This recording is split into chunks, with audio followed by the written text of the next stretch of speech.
Hey everybody, I'm Eric Mueller, and welcome back to the Eric Mueller Show, the podcast where we explore what makes any successful person's inner clock tick. Today we're diving into two of my passions, sports and investing. My guest today is the co-founder and CEO of a company called PredictionStrike. Now his company is a fantasy sports stock market that allows its users to buy and sell shares of their favorite professional athletes as if they were stocks. How incredible does that sound? Deven Hurt saw a golden opportunity at the intersection of personal finance and fantasy sports. An opportunity that had been magnified by the recent trend of stock market gamification.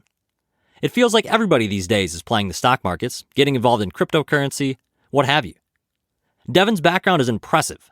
In addition to earning a bachelor's degree from Harvard University, where he's now currently in law school, he's had stints at Google, Microsoft, the NBA, and Nike. PredictionStrike was born from his passion for sports, and it aims to serve every type of sports fan. Since 2018, PredictionStrike has already completed over $4.5 million worth of transactions, and it's received $1.9 million in funding. Deven's big dream is to bring consumer investing into an exciting new arena where you can't think about sports without thinking about an athlete's share price. I'm eager to share with you Deven's story of what it's like to navigate the uncharted waters of entrepreneurship and industry disruption. I know you sports fans will especially enjoy this episode. Let's head on over to the interview.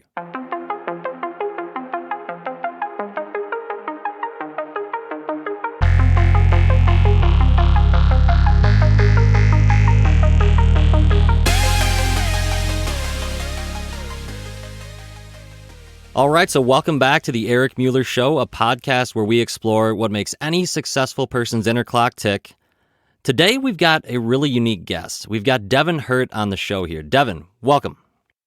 Thank you, Eric. Thanks for having me. And hey, everyone, glad to be here.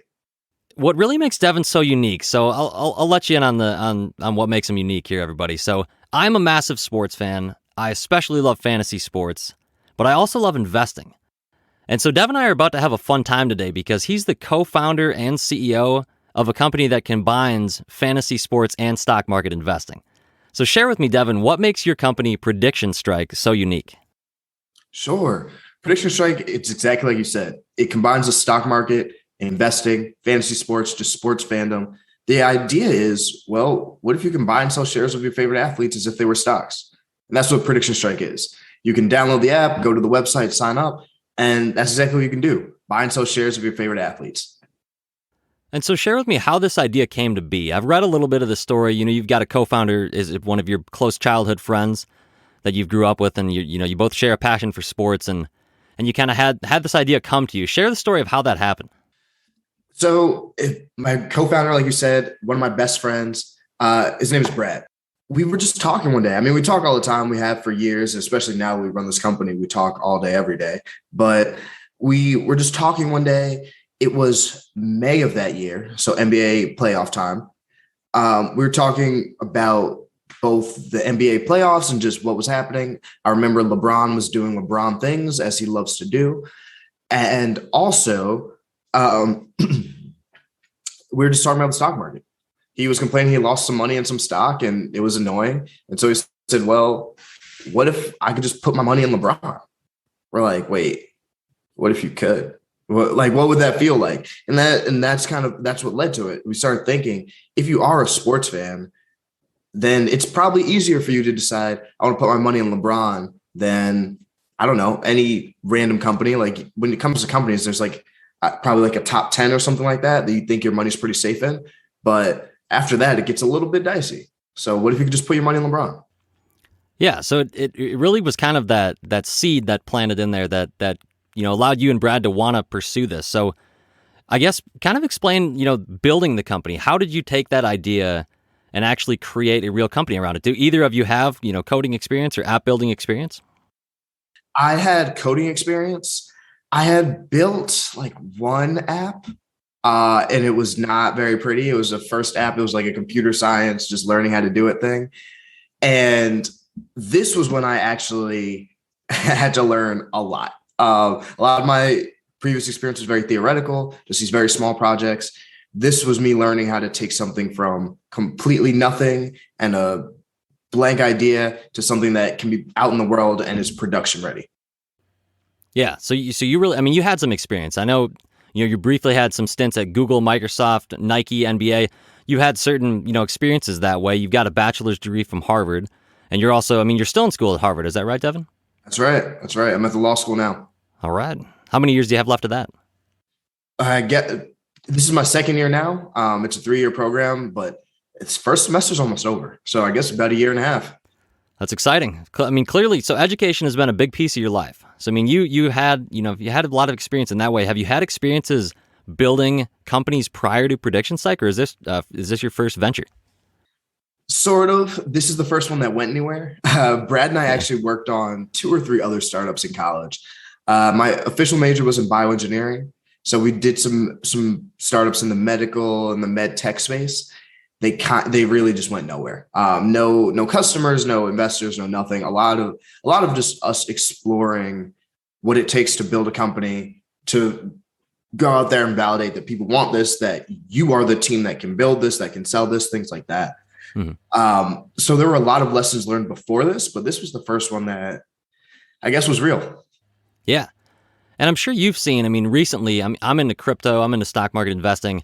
I mean, you've kind of seen throughout the pandemic, like it's kind of been gamified in a way. There's a lot of new retail traders, consumers investing in a new arena, so to speak. So I think, I mean, the way your company kind of fits in, it really kind of blends a nice, kind of hits a nice mix, in other words, because you have probably a lot of sports fans that maybe haven't thought about investing, and maybe they're into some different traditional stocks, or they maybe have retirement accounts, but really, like, I mean, you're giving them a new avenue, a really innovative new business model to kind of blend those together. So, I mean, you're really in uncharted waters here, Deven. I think like you're an industry disruptor, in other words. We're trying to be. And I think it really did come from this realization that I think the idea, like you're saying, of investing has changed. Yeah. Investing at one point very much meant you call up your stockbroker and you give them some money and they, go do whatever they do. And they're wearing a 3-piece suit, and that's wonderful. And now investing is just you putting money in something that you reasonably believe is going to be worth more, or something you believe in, and that's everything at this point. There's the intangible assets. Obviously crypto is buzzing like never before. NFTs are buzzing. And then some people are taking some of these more real world things and bringing them to that investment model.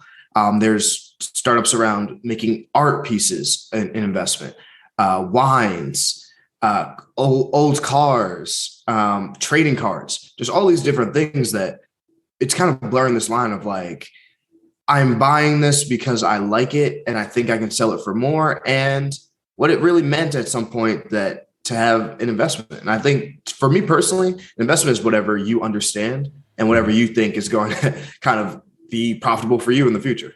Oh, yeah. Yeah. I mean, even like, you mentioned, the traditional broker where you'd have them, you give them some money and they do their thing. They don't even really know what's going to happen. No one really knows what's going to happen with anything. I mean, so I think, you're very true on that as far as what you believe in. That can be a great investment for you. And it may not always pan out like you just shared with entrepreneurship. An important piece is that you're probably going to experience some hardship and setbacks on the way. So you and your co-founder, now what PredictionStrike is working, but the first few attempts at creating something were not as successful. So I think that's, the business model itself is really a testament to just how unpredictable things can be, both investing and entrepreneurship. So that's a very important piece for people listening to note. So appreciate you hitting on that, Deven.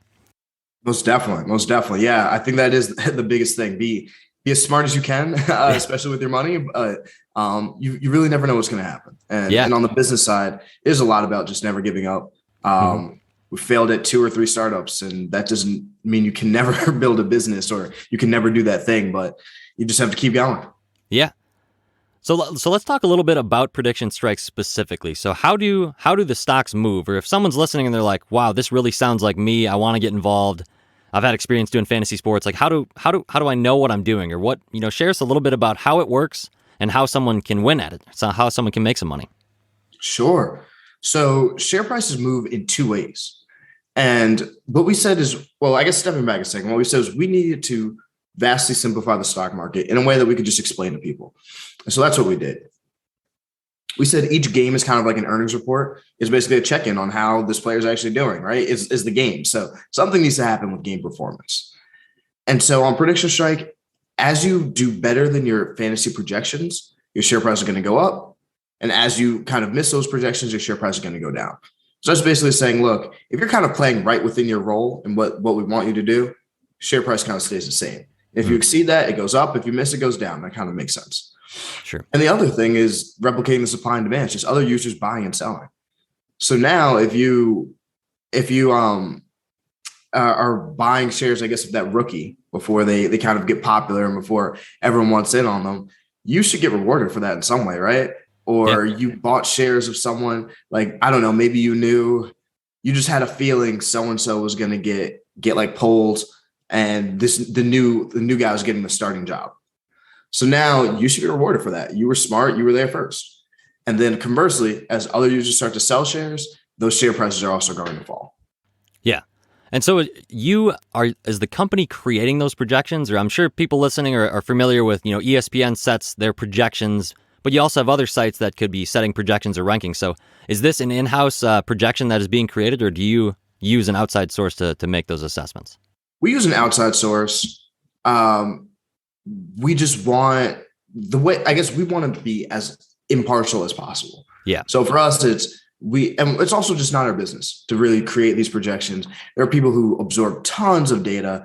I mean, our data provider absorbs things down to weather, of course, recent games, just everything that's like, okay, let's let you do that. You do your business, we'll do ours. And it's just a lot easier that way. Yeah. I think another question too, at least it was on my mind, and this question's actually answered on your website, but I'm gonna ask you, to describe it for the people listening.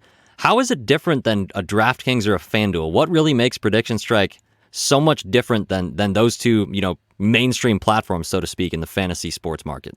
Right. Those platforms are, I mean, of course, they're called daily fantasy sports for a reason. So let's just start there. Everything is about how is that athlete going to do tonight. I kind of build my roster of players based on a salary for tonight, and that's just kind of how it works. Okay, that makes sense.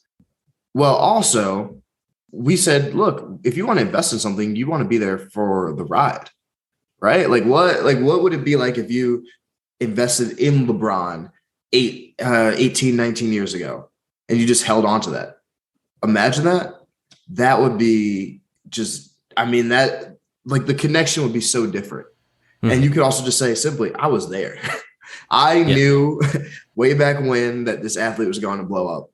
And so that's a big thing for us. We want to give you the power to tell the story your way and to shape your own story. We don't want to lock you into just a one day kind of all or nothing sort of event. We want it to be like, I want to ride with this guy for tonight, this week, this year, as long as he's on my favorite team, whatever it might be.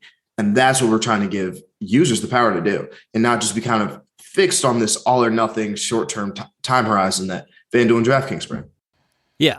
So I've kind of got two questions built off of that. So the first thing that comes to my mind with daily fantasy sports is if I play a player and they play for the first quarter of, let's say it's an NFL game, and then they go down with an injury and they're out. So obviously, like, I'm dead in the water there because, I mean, maybe they scored some points ahead of time, but they're not going to score for the rest of the game.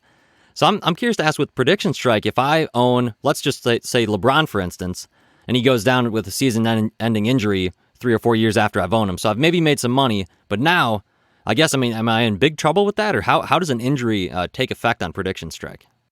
You are not necessarily in big trouble, which I think a big thing people like. Yeah. If you kind of had a bet on LeBron for that season or something, you'd basically be dead in the water, right?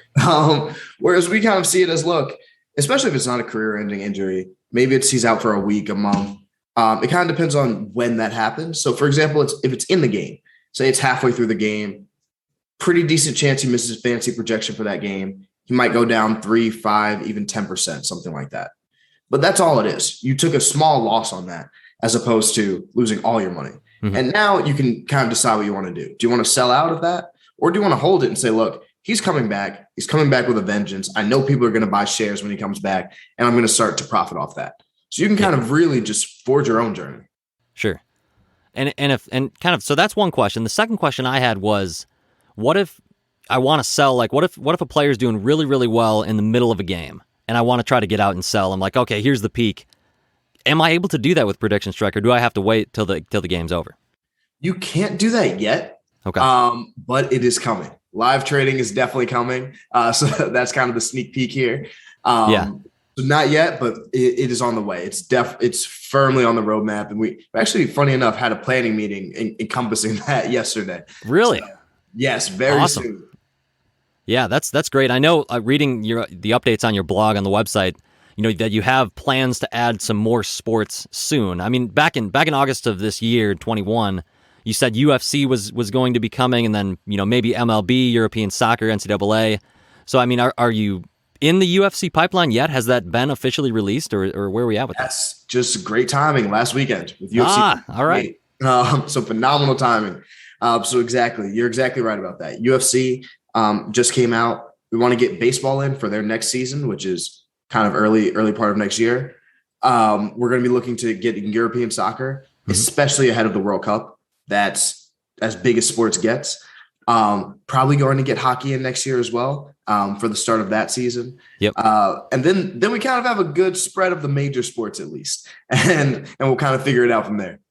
Yeah, and I know. I mean, looking at the history of the company, Deven. So, I mean, you've looking at the bio. It's completed over $4.5 million worth of transactions on your network. You've raised almost $2 million in funding. So clearly, I mean, this is, you had a proof of concept probably where you wanted to test the market, see if this would be something that would work. And it clearly did. So, I mean, you have people believing in you, people backing you. And that's got to be an incredible feeling as an entrepreneur, I would think, after, like you mentioned, a few setbacks with yourself and Brad early on in those endeavors.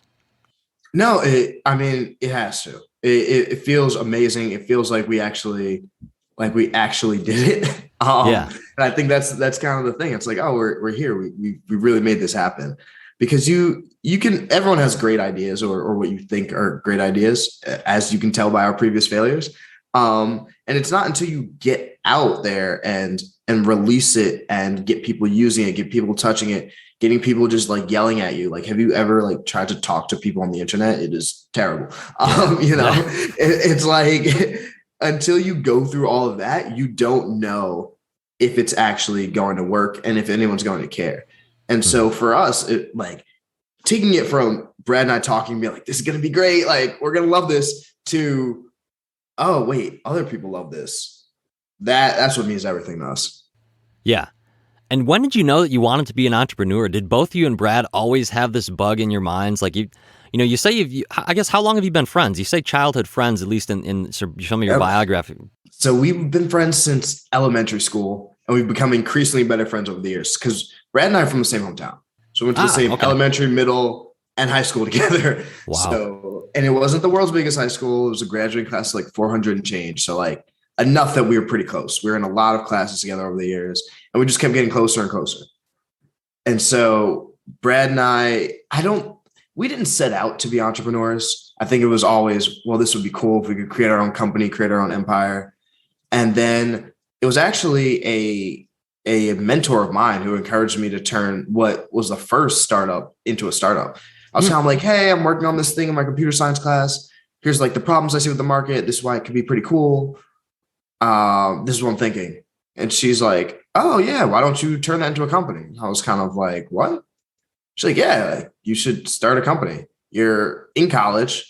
Kind of the barrier to entry is relatively low, especially now with software. Everything's fairly cheap. She's like, and if you fail, you stay in college and get a degree and a job. I was like, yeah, that makes sense. Checks out. Yeah. So I started doing it, and it was just a lot of fun. It was a lot of fun to do something that felt completely new. It's always exciting. It's always fast paced. And it's like, I'm making a difference here. And there's an element of that I don't think you get with working a lot of jobs for other people, especially it's very easy to get lost in the sauce at some of those big firms. So it's been fun to do this for ourselves. And also, I mean, Brad's my best friend. The team has since expanded to other guys who we absolutely love.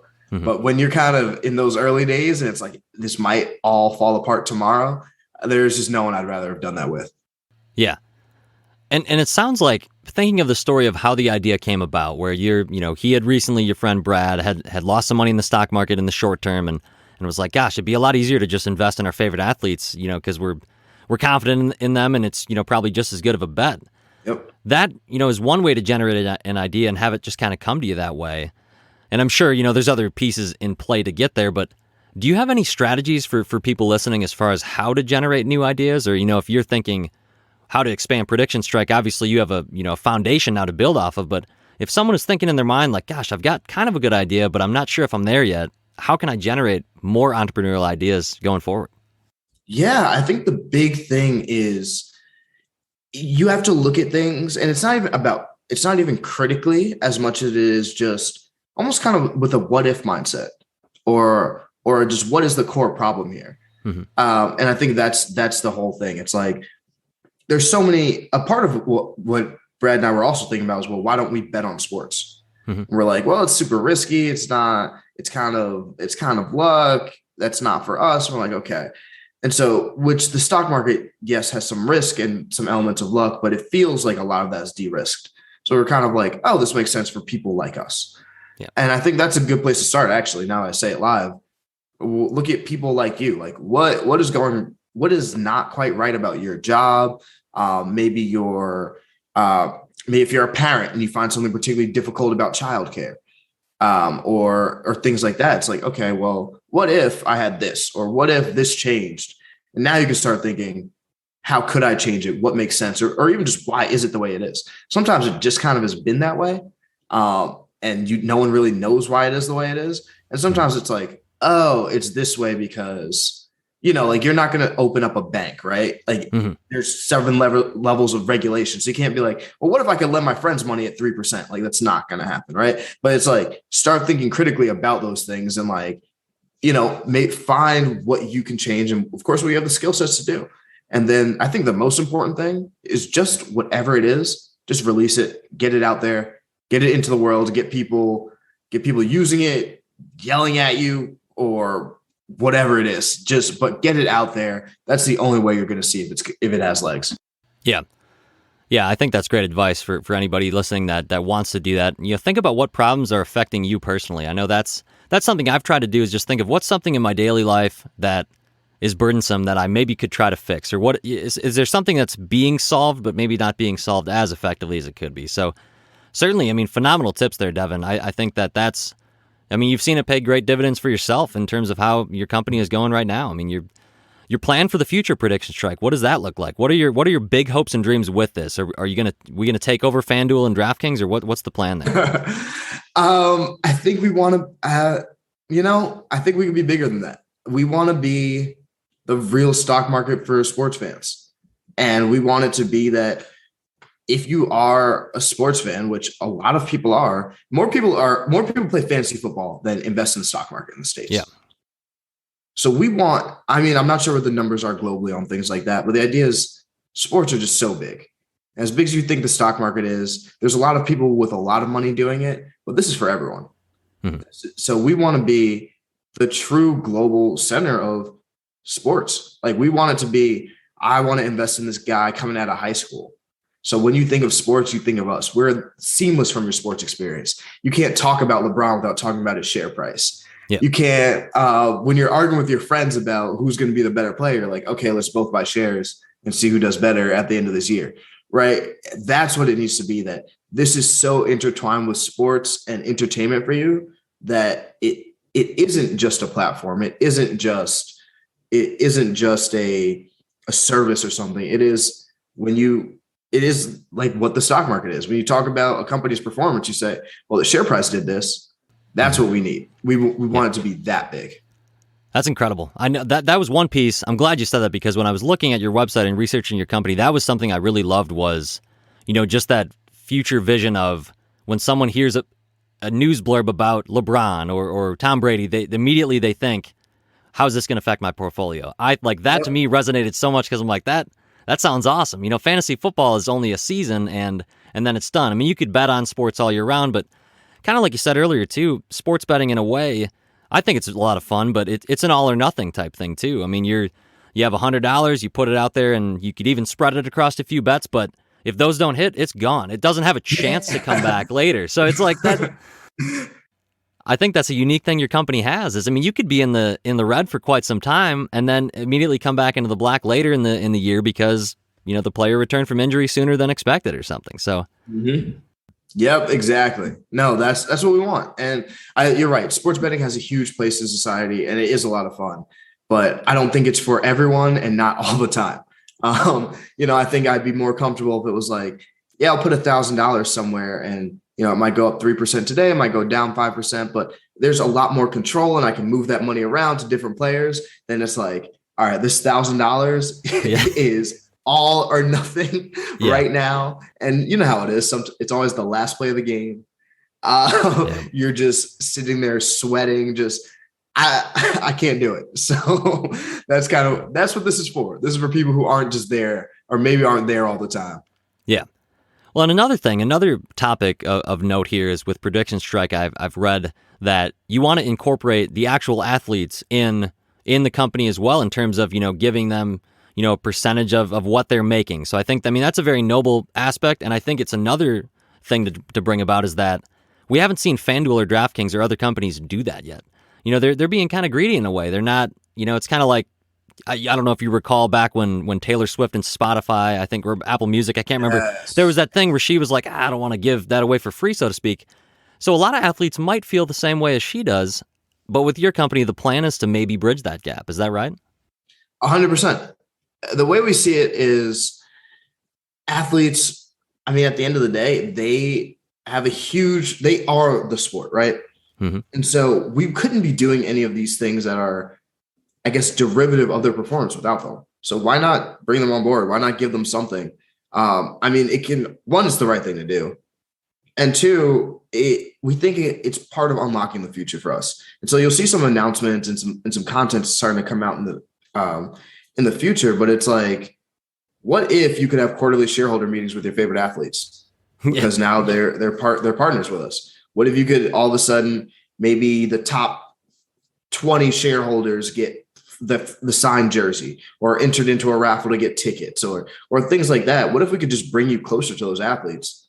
And what if the athletes could get closer to their fans? For so many of them, that's what this is about. It's about the fans. The fans are what drive their brand value just as much as on-court performance. Mm-hmm. So what if we could actually do that for you instead of just making it? And that goes back to us trying to fully integrate with your sports experience. We want the athletes to be interwoven within PredictionStrike as well, instead of just there's athletes over here, there's PredictionStrike on my phone, there's this ESPN article over here. Let's tie it all together. Yeah. Yeah, I think as a sports fan, that sounds very intriguing to me. I know that sounds like, I'm sure people listening right now, if you love sports, I don't know how you could not be excited hearing some of the things Deven's talking about. I really just, Deven, man, I think you've struck gold here, my friend. It looks like I certainly hope and will be cheering you on and rooting for you going forward, because I think you really have a possibility of expanding and doing and achieving your dreams with that. That's obviously my opinion, but I believe in it, man. Thank you so much. And that's what it's all about. Brad and I had the vision, but now there's millions of people we need to make believe in this, and that's what's important. So that means everything to hear you say that, and I just hope I hope other people feel the same way. I think they will. And part of what I'm wondering too is in terms of getting the word out and sharing it with, the millions of people. Like you said, there's millions of sports fans around the world, not only the US, but around the world. What have you seen as effective marketing techniques for this company? Have you found social media to be, successful, or are you running email campaigns? I guess what have you found to be good strategies in that way for marketing? One huge thing for us has been podcasts, actually. It's great to talk to people. Either they hear our voice or hear their favorite podcast host just talk about us, make it feel more real. I think we as a society are starting to get a little tired of being sold things and just getting things pushed at us. Mm-hmm. I feel like on social media, I'm almost oblivious to ads now. Yeah. I see them, but I don't internalize the content because it just looks so much like an ad and it just doesn't feel like part of what I was looking at. Yeah. So that's been really helpful, but also we have a referral program where a friend uses your referral code, you get a free share. So that's been huge also. Sports are social. Yep. If you're doing something with sports, you're probably going to tell your friends about it. So you might as well bring them along and you both get a reward for it. Yeah. So that's also been really helpful. And social media content has been really good for us. Just making sure we're active on social media, talking to users, putting out posts about games, tweeting about things. That's huge. Everyone's on social media these days, and people just want to see that we're around and that we're a real company. Yeah.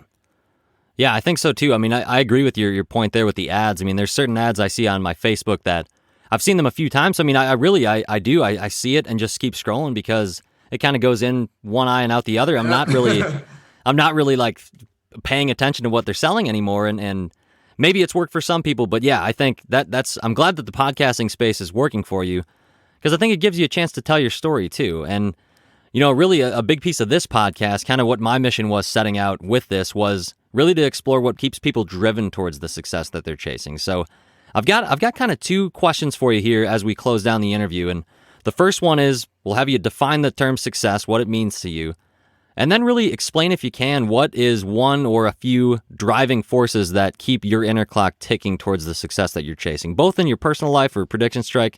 You can really kind of handle that any way you want. But starting off, Deven, what is success to you? Wow. I love that question. That's probably not something I've thought about as much as I should have. For me, I think success would be, right now, success is PredictionStrike, changing the world and changing the way we consume sports. That's what it is for me. And I think that is bigger than even just getting a lot of users, having a lot of money flowing through a platform. It is, I want this to be a game-changing product that really now we don't leave the world in the same place. And I contrast that to say we created like a casino, right? Mm-hmm. There's a casino like everywhere, every certain, I guess in certain states or something like that, but that's not new. That didn't really do anything. Maybe it's a large commercial success, but it's not new. I think it's like, let's bring something new to people. Let's change their lives. Let's change how they think. Let's change how sports fans feel. Yeah. So I think that would be success for me right now. Yeah, that certainly sounds like a great definition, and definitely, hopefully you'll continue to see success with your company. So as you get up every day, as you get up out of bed and begin your work, whatever your day might bring, what are the forces within your life that keep you driven towards chasing that success? Or, specifically, if you could narrow it down to even one single driving force that keeps you driven towards success, Deven. Wow. These questions are phenomenal. One thing that keeps me driving towards success, I think it is somewhat broadly, but I'll explain it. I think it's the people in many ways. I think now I have a responsibility in this to a lot of people, whether those are investors, our team members, our users.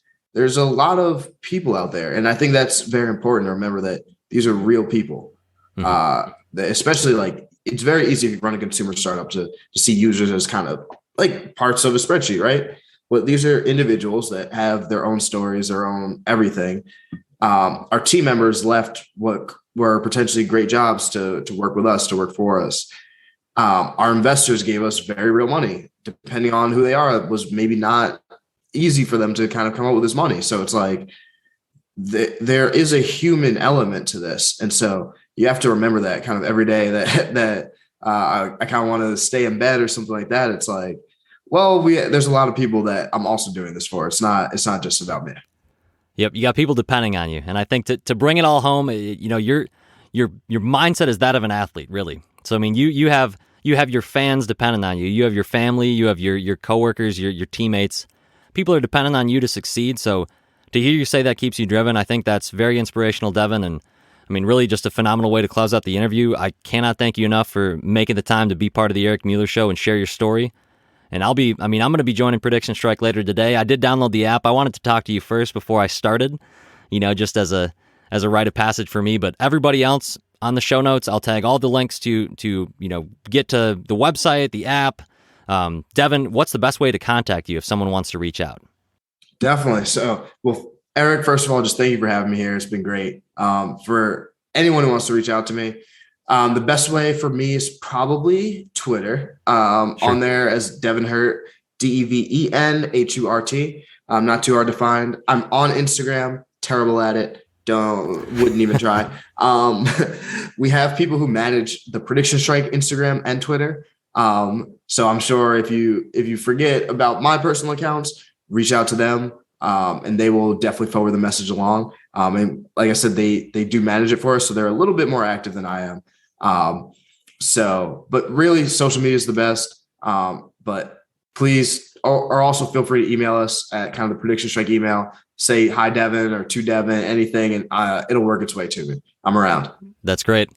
Well, Deven, thanks for being on. Everybody, reach out to Deven, follow his company, download the app. If you're a sports fan, you need to be on that app. So I'll be posting and promoting it throughout my social channels. And yeah, really wish you and Brad the best of luck with PredictionStrike, Deven.